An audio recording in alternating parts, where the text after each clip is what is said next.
I was always reassuring this person.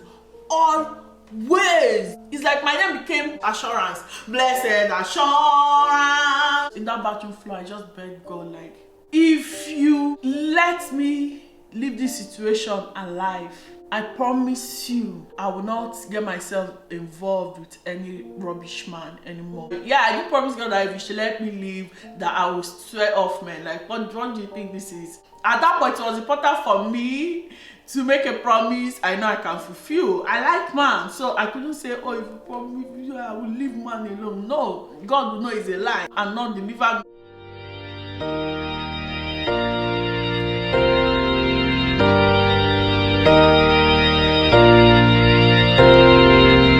I just wanna blow up in the limelight. Think about what my life would then be like. Go to LA, I'm back all in one night. Trying to catch a flight, I'm just working for that jet life. Hey y'all, welcome back to my channel. If this is your first time seeing this face, hi, I am Chisom. Or if you're a returning subscriber, hi girl, welcome back to our channel. Come in, have a seat. Today's video, I'm going to be highlighting and speaking on certain red flags that indicate that your man or your partner might hit you one day, might put their hands on you one day. So that's what I'm going to be talking about today. And I'm also going to use my experience from my previously abusive relationship as an example. This video is sponsored by CelieHair. Sent me this 26 inches, I think it's 26 or 28, the details will be in the description, but straight wig. Inside the goodie bag we have a hairband, a hair bonnet, which I was so excited to get because I've been wanting to make this type of hair bonnet, but I haven't gotten around to making it. Hair clips, always appreciated. Yes. What's wrong with me? And a brush for your edges. This book carried everything and a rattle comb, this thing, lashes. At some point I was doing another one, thank you, another one, thank you. Then this is their card, Celie. Yes, their color is so cute, purple and gold. This is the hair. I love this hair. Like, I actually do love this hair, how long it is, and the hairline is chef's kiss. Although I went in to pluck it, but you can actually lay it like this. Yes.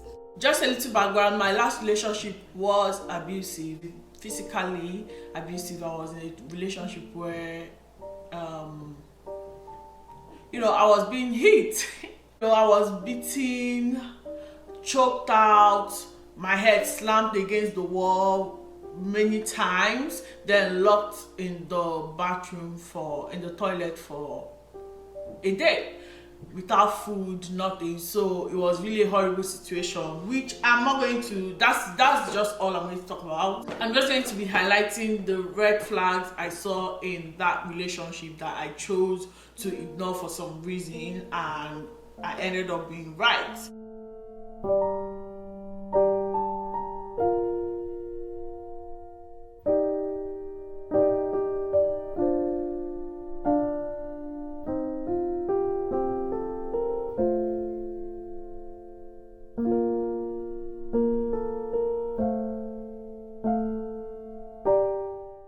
This is the first tip I'm going to give you that I noticed, or that I should have taken note of, but I did not. When they first meet you, they start immediately doing things for you. Buying you things. They are focused on getting you and not getting to know you. I know, like, every guy can do that, right? So the guy must not necessarily be abusive. Here is what I think is different. When a person is genuinely interested in you, wants to have a genuine relationship with you, they will focus on getting to know you. They will not focus on the getting to have you part, doing all their possible best just for you to be their girl. They are bombarding you with gifts, bombarding you, doing everything for you. They are not doing things unique to your situation, and they are just doing general things, like by what they think women need. When women complain or say things about how they want a guy to treat them, some men pay attention. Part of the men that pay attention are the men that genuinely want to do better. And then you have the other set of people that are using it as a tool, picking up those lessons, those tips, and using it as a tool or weapon to manipulate women and get them So that was the first thing I noticed. He just came in and just crowded my life. I've already done a story time sort of about, not about this situation, but on the person. If you watch, like, if you go through my story time about how she came to me as a woman, I think that's the title of that story time. The guy, the idiot, the idiot. So you're the real fool. You're the real idiot. So you're the real fool. You're the real idiots. The idiot that made the girl come to me as a woman is this particular person I'm telling this story about, because I went on to pursue, like, to have like a 3-year relationship with this person. I can't remember. In that story time, I called him God forbid. I'm still going to maintain his name because I said what I said. I said what I said. Your name is God forbid. He wanted to make me sit back and he would just do everything for me. And at first you'll be like, oh my God, this person really loves me. This person is obsessed with me. This person wants to, make me live a life of leisure. But here's the difference between a controlling person and somebody that is genuinely doing it because they love you. A controlling person would not want you to do anything. Well, even if that thing has will help you develop, will help in your character development, will help you in life. A controlling person will do it for you, and somebody that loves you will do it with you. But at that time, you'll be seeing it as love. Oh my God, this guy wants me to sit down, relax, and be taken care of. And they are doing this not because they genuinely want to take care of you. They want to disarm you. They want to destroy every wall of defense that you have put up, and they want you to lose yourself in them and just be completely vulnerable so that when they attack. The second thing I noticed he did, that you also notice if you come across somebody like that, is that slowly but surely he will start isolating you from the people that love you, from your friends. I know you'll be like, it's not possible. Remember, at first, this person came and took over, did everything almost nobody has done for you. I'm telling you, this person was treating me like I'm his daughter or something. It was just so crazy. I don't know how to explain it. For example, there was this time I got into a fight in school, in uni, and they were about to suspend me from the hostel, like expel me from the hostel. And I didn't want that. So his mother worked in our school.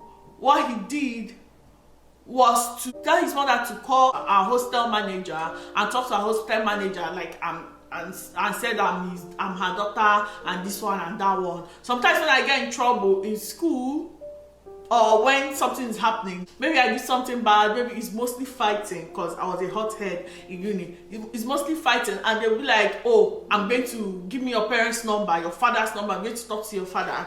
I know that if they should talk to my father, I will get in trouble. I'll call him and start crying and complaining, oh, this is what happened, this is what... He would immediately say, oh, give them my number, let me talk to them. At some point, whenever they say, oh, bring your father, or bring your brother, or do this, do that, I was always giving them his number, because I know nobody's going to shout at me for doing it, and he's going to find a way to get me out of that situation. So you see this person that is in your life and is taking over everything. He's basically doing everything, every single thing for you.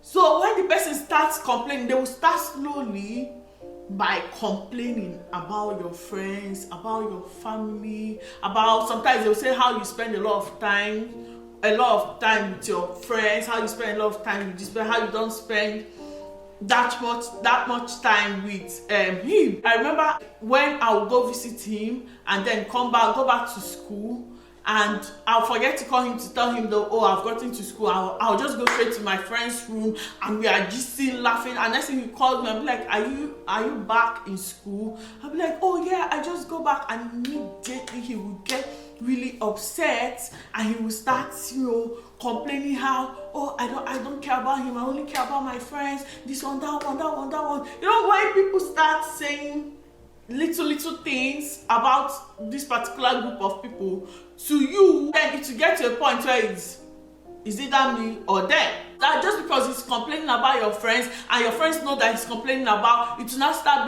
becoming like a rift your friends are complaining about him, he's complaining about your friends. They will go as far as strategically, when they're in the same environment with your friends, they will start acting in a hostile way. They're not physically aggressive, they will start acting in a way that will make your friends really uncomfortable, and then so your friends will get upset, and you'll be in the middle. You not, defend your friends, and then you not start having that issue with your friends, like, why did you let your man talk to me this way? And you'll be thinking, oh, maybe he was just upset that day. No, he did it on purpose to cause that rift between you and your friend. For when you start talking to your friends about your man, what he did to you, they will not care to know, because they know this person is an asshole and they are telling you about it. And when they keep telling you, but this person is doing a lot of things for you, you feel this person loves you, this person is pampering you, this person is just loving you in a way that you think you want or you needed to be loved, you're not going to see it right away. You're going to see that your friends are haters. Before you know it, you slowly but surely start to pull away from your friends. In my situation, when he was sure that my friends, I'm no longer like friends with my friends, he started focusing on my family. There are certain things you go through in school that you don't tell your family, just for obvious reasons, because you don't want them to know that type of human being you are. They don't want them to know, I never knew you were like this. I never knew you were a harlot. I never knew you were a harlot. Certain things you go through in school that instead of you to tell your family, you tell your friends, or in this case, your boo. So I remember when this thing happened to you. Remember I was the one. Why is it that? Why are you listening to this person? No, leave them. I will not treat you like this. Come, I am your safe. He will make himself your safe space, and he's doing this thing strategically. So whenever you notice that your man has started complaining about your friends, and your friends are not necessarily doing anything bad, they're just constant complaints, start taking notice. Ask him why. Why do you have an issue with my friend? Because a man that loves you, or somebody that loves you, a partner that loves you, wants you to have a healthy support group outside your relationship. We want you to have your own set of friends. Want you to have your independence, people that you can rely on and talk to, whether they are your family or your friends. I notice that sometimes whenever I'm having like issue with any of my friends and I mistakenly tell him, instead of him to dissect the issue and say, oh, see this, I think you may be wrong with this one, I think this is where she's coming from. No, start criticizing my friend and telling me that I'm right, I'm 100% right and this person is 100% wrong. That is why I told you, leave these girls alone. Somebody that clearly cares about you would want you to iron it out to your friends. Just look at how they react around your friends, especially when you bring them around your friends. I never brought him around my family. Just this once, we went to my brother's wedding, but I never made him meet my mom. I never made him, because I'm just of the opinion that if you're not serious in getting married to me, I'm not going to make you meet my mom. Like, why are you meeting my mom? She's not the president. Like, go away. Before he even starts isolating you from your loved one, you find yourself that you are constantly trying to reassure them that you're in it for real, like, and show your commitment, trying to prove yourself to them, just because of the way they're always complaining, the way it's as if they are insecure, which they are not. They are just using it as a tactic. In my case, I was out of his league in my case, but I didn't care because I genuinely liked this person because it was funny. That's why I shouldn't fall in love for funny. If it's funny, laugh. You got pregnant for funny. If it's funny, just laugh. You got pregnant for funny? Dina, if he's funny, laugh. I was always reassuring this person. Always. It's like my name became Blessed Assurance. Blessed Assurance. At some point, I got tired. I got fed up. I was like, stop it, oh, stop it. I'll break up with you. Oh. No. I'll break up with you. First, they started by love bombing, just taking over, coming into my life and taking over, like doing everything. Like, don't worry, I'm about to take over. Hey, don't worry, I'm about to take over. I broke down every wall.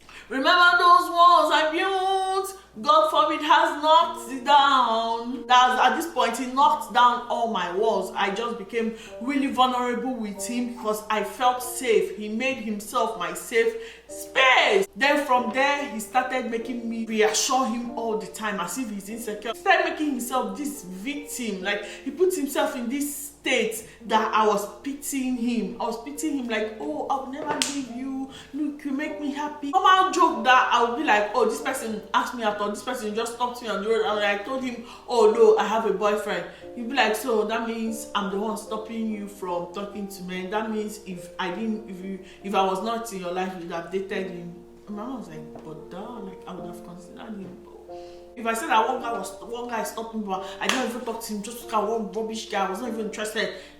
Instead of us to laugh about it, he would be like, so if he was fine, if he was not a rubbish guy, you would have talked to him. That kind of thing. I'm like, oh my God, what the fuck? After he has broken down your walls, you're reassuring him.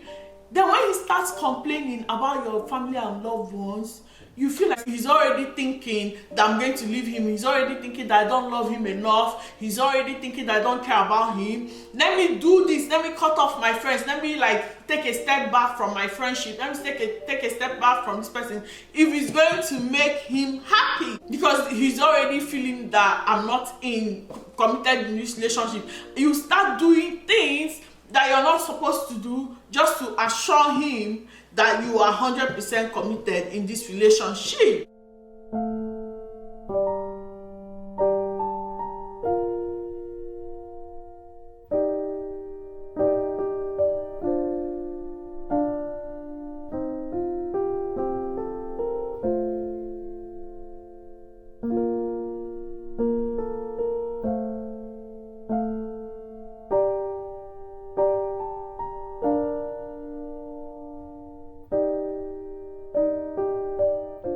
After he's done isolating from your family and friends, what next?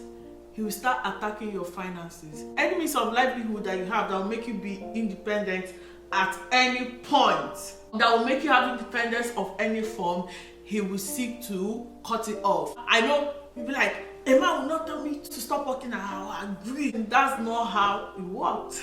In my case, this is how it happened. Anytime I want to go for a job, and maybe the job is in Enugu, I'm in Enugu and I get a job, he's usually like, oh, don't go. I want to stay with you now. Stay with me now. You know, I'm not seeing you all week. I'm not seeing you in 2 weeks. Stay with me now. Anytime he's telling me to stay with him, just know that I've already promised those people and they've already paid deposit, and they think for sure that I'm going to come. Whenever they've not paid deposit, I've not really promised. He doesn't say it until he makes sure that I've promised. Next thing he would say, okay, if you stay, I will give you the money they're supposed to pay you, then I will stay back. And I have to call and disappoint my clients and tell them I'm not coming, because like, I mean, you follow. And when you refuse, sometimes when I refuse, I'll be like, no, I cannot do this. I insist on going. We'll have a fight for like 1 month. He don't want to talk to me, saying that I don't love him, that I love money, that what am I doing? How much am I getting for makeup that he's not giving me, that I have to leave him, I have to leave him hanging just to go for makeup, that I love money, all these things. He's making me disappoint my clients so that my clients will stop booking me, stop trusting me, and my clientele will just destroy. And that was what happened. People that used to be constant with me, used to constantly come to me for makeup, stopped coming to me for makeup, and it was just really horrible. And at some point I wasn't really getting jobs as frequently as I used to. I was not getting job maybe once in a month or even once in 2 months, and I'll be crying to him and he'll be like, oh, don't worry, you get jobs. And you would think, oh, this person, if that time he'll be telling you to stay, no, I will give you money, I will give you the money, you'll be like, oh, this guy loves me, that he's even willing to give me money so I can just relax. Is that how much he wants to spend time with me? Please pay attention. Don't be like me, big and can't hardly breathe. Don't be like me, big and can't hardly breathe. Please pay attention to that.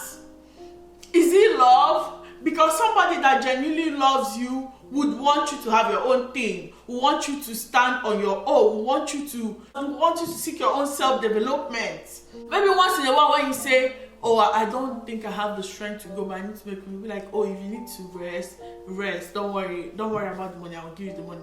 That is love. Somebody who loves you will be interested in your personal growth, will be interested in the growth of your business, will be interested in fueling your passion. He will rubbish your finances to the point where you no longer have any means of income. You now have to start depending on him almost 100% to go by.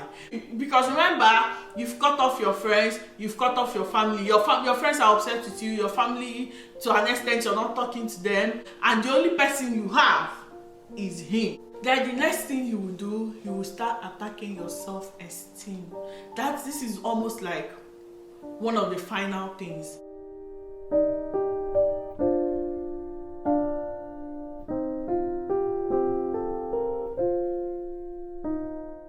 You start attacking your self-esteem, telling you things that will make you feel insecure. In my situation, start saying things like, I am not self-sufficient, I am not capable of, holding my own, how he has to do everything for me. It's so funny to me how he made himself indisposable to me, or how he made me used to all these things, and then turn around to say I cannot do anything on my own, that he has to do all these things for me. Started making me think I'm not capable of doing things on my own. He will do it and then attack me for him doing it, but I never asked you to do it. I was going to do it eventually. So making me think I'm lazy, I'm incapable of holding down on my own, I am dependent on him. It's not even in such a way for me to want to change. In a way for me to acknowledge that I am useless and I need him. It's not, oh, you need to do better, I need you from now on, this is what. From now on, I won't be doing this for you. You have to do it for yourself so that you learn how to do it. If you genuinely think I cannot do it by myself, but that's not what it is. He was saying it for me to believe it, because if he says it enough time, I'll start believing it, and that's how I'll be doing.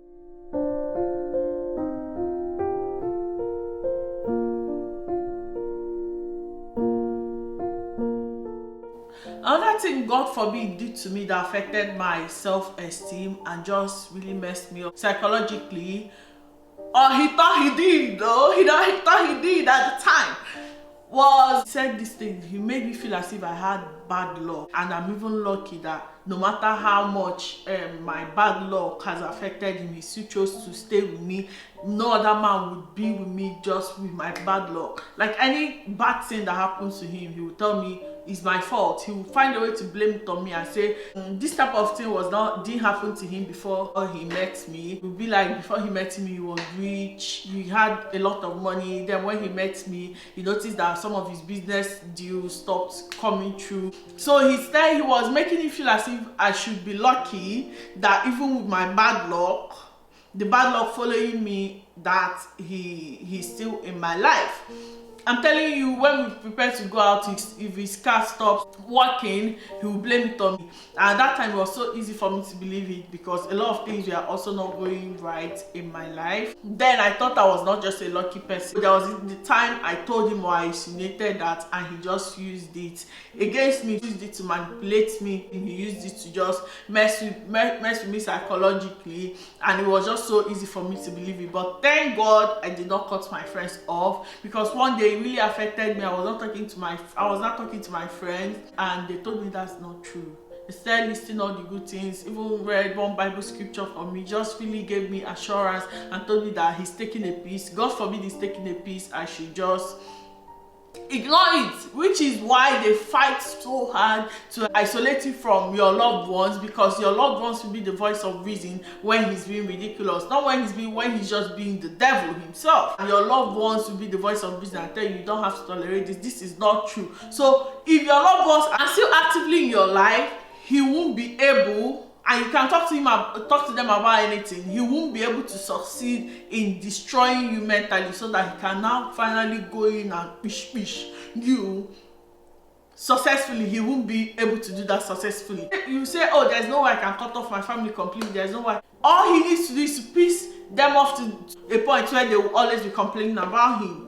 So you can't complain about him to them, because you know they don't like him. Most of the things he will be doing to you, you will keep it to yourself. You can't really come out to say it, because they advised you and you ignored them and you went ahead with the relationship. So you can't really come out to tell them, oh, this is what is happening. So that's enough. They don't necessarily need to cut you off. I'm going to do my makeup off camera and then come back and continue. Let's see they do. After you finish dealing with your self-esteem and all of that, is to start abusing you verbally. Verbal abuse, like straight on verbal abuse. I'm really not feeling this makeup.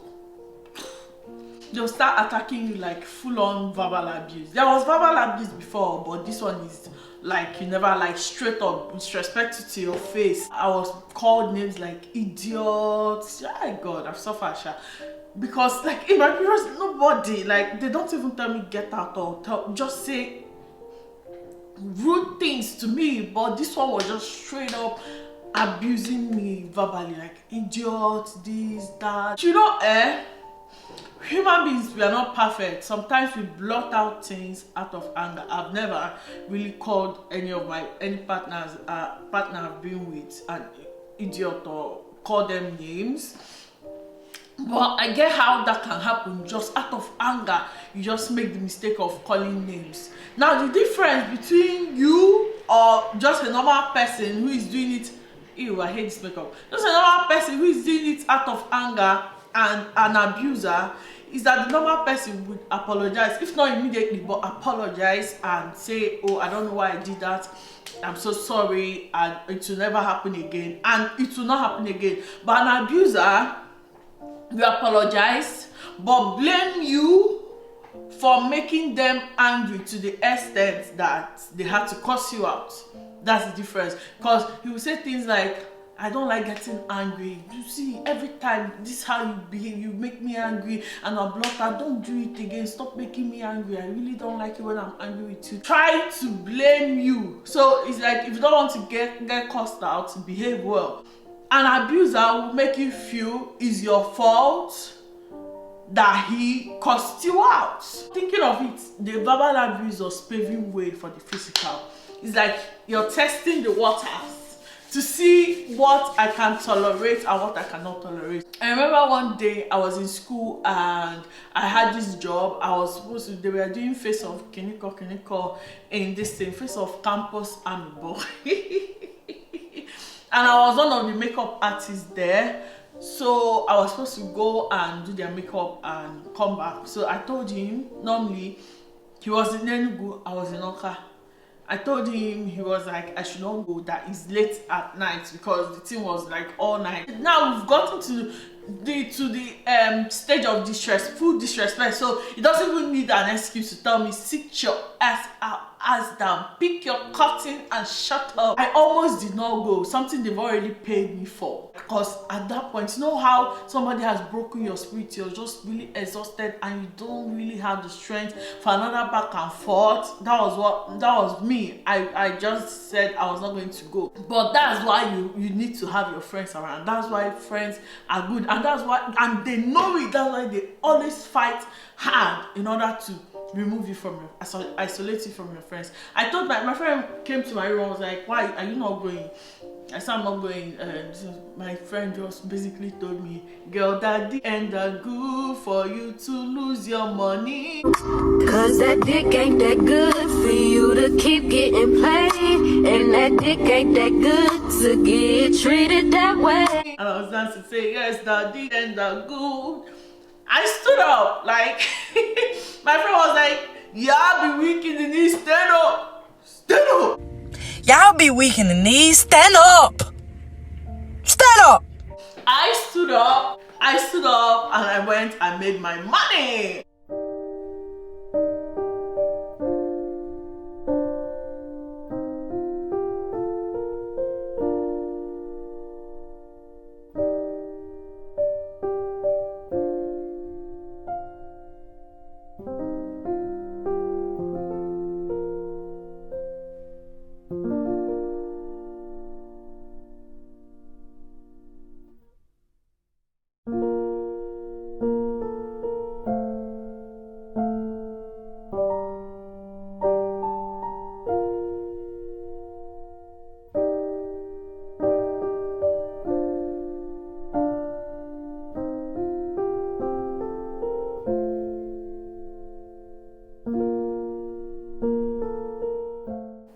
fact, you notice that each time they abuse you verbally, it gets more and more intense, sometimes even with the threats of violence, but you just be brushing it off. In fact, I had so many red flags in that relationship, but I was colorblind, baby.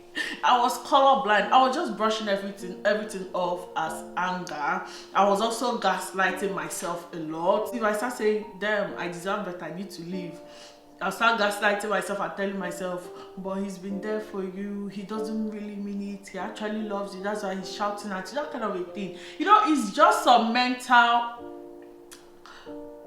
pardon, excuse my French, fuckery going on in your brain. At the same time, you're also dealing with the physical aspects of it. At some point, you say, yeah, this girl is ready for Mortal Kombat. Bish, bish, bish. You might start by just, you know, shoving you or throwing things around. Mine just started by shoving me. When he shoved me, what was on my head was, oh my God, I really annoyed him today. I really annoyed God forbid today. That's why he shoved me. I was pitying him that I made him upset to this point. I'm going to try not to, you know, make him upset, to behave so that, oh my God, stand up. Stand up! Stand up! Stand up! That was it until one day, I don't know what happened. In fact, I know what happened. I just know what I'm here for. I'm not here for a story time. What happened and it became physical. I've heard people talk about their first, you know, the first time he hits them. It's always usually just a slap, not just a slap or whatever. Mine was slap, putting in chokehold, stabbing with scissors, hitting my head on the wall, against the wall, locking up in toilet, choking me, and until I passed out. It was all that particular happening in that small time, within hours. Happening within hours. He was in it for hours and hours. He can do this for hours. Sorry, my voice is breaking. No, I promise you I'm not crying. Something inside my throat. He can do this for hours and hours and hours. I saw this side. I knew this person is going to eventually become abusive, physically abusive, but I was so reluctant to leave because at that point I spent 3 years with this person and just history. A lot of people are hanging on to toxic relationship, toxic friendship, toxic situation just because of history. That's why I hate that word, history. You see, history, I hate you.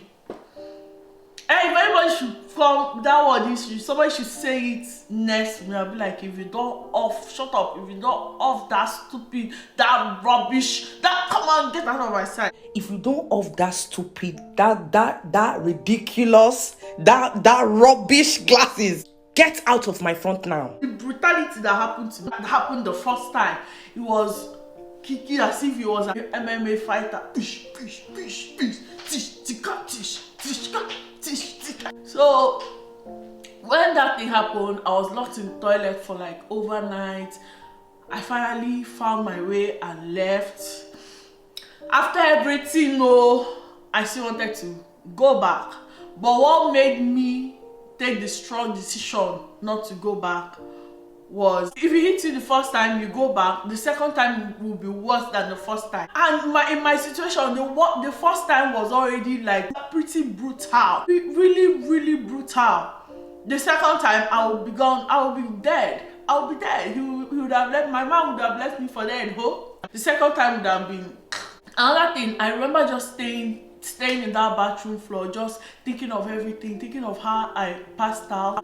This is how I would die in a man's house, in a man's hand, after my mother finished suffering and putting me through school, just for a man from nowhere to take my life, cut my life short. And my mother, I was just thinking of all my loved ones, how they would be devastated, how they would be worried, sick, looking for me. In that bathroom floor, I just begged God, like, if you let me leave this situation alive, I promise you, I will not get myself involved with any rubbish man anymore. Yeah, I do promise God that if you should let me live, that I will swear off men. Like, what do you think this is? At that point, it was important for me to make a promise I know I can fulfill. I like man, so I couldn't say, oh, if you promise, I will leave man alone. No, God will know it's a lie and not deliver me. So I had to give realistic promise to God, and I kept to it. I really hate it when people victim blame. It's just a lot of things that precede the actual physical violence. So you really don't know the situation of the person. That woman might not know where to go to, might not have anyone to talk to, might not have, do you understand? Might not have money to live, no one to talk to, where to go to, nothing. And also the fear that has been instilled in the person, and also the psychological damage. The person is defeated psychologically. If you're in this situation, or you're in an abusive relationship, I want to tell you that I 100% understand how you feel, and I know right now you don't know where you don't know where to go from here. You don't know who to run to, especially if your family and friends don't know the situation you're in, or you've cut them off or anything. Just start by reaching out to someone. Swallow your pride, or swallow whatever shame it is you have, and reach out to a loved one, somebody you know that they have your best interest at heart, or they had. No matter how angry you think they are with you, I can assure you that once you sit down and tell them what is happening, they will give you the strength to move on and leave that situation. You have that support system that will keep encouraging you and egging you on. And when you're finally ready to stand up and leave, you have a safe net to land. Try and reach out to someone. Anybody, no matter how angry you think they are with you, I can assure you, if they care and love you, once you tell them what's going on, all the anger and frustration they have with you, will just walk out and leave. I thought of it this way. You know that Bible verse that God says, for I know the plans I have for you, the plan of good and not of evil, to give you an expected end. The expected end God wants for me is not to be in a relationship or in a marriage or whatever, where a man is beating me 247, when a man is abusing me physically, mentally, verbally. God did not expect me to live a life of misery. I know that for sure, because he loves me.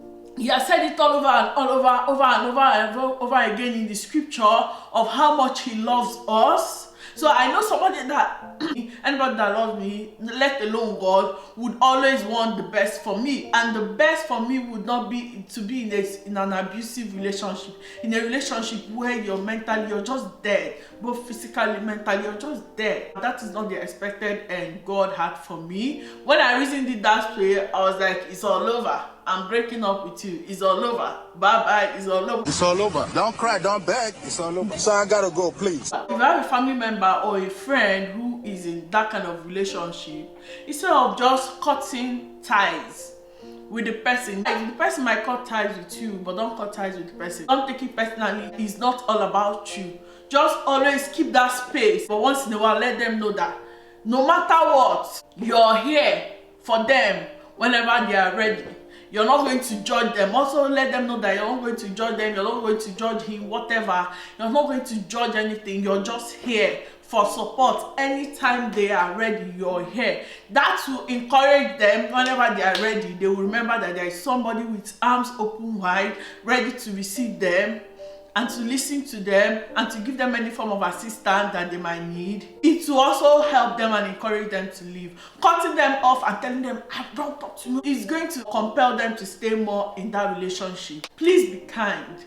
Be kind. Don't be quick to judge. Don't say, what are you still doing with that man? Don't. Just really, I'm begging you, especially an abusive relationship, a physically abusive relationship, I'm begging you, those people are going through a lot. Just be kind. Just be kind to them, because it's really difficult. I'm not even going to lie to you, it's very difficult. Be kind and spread love, not hate. Okay, I'm done. So that concludes our video. If you have any tips for the girls on red flags to look out for, please put it down in the comment section. This is the hair, this is the hairline.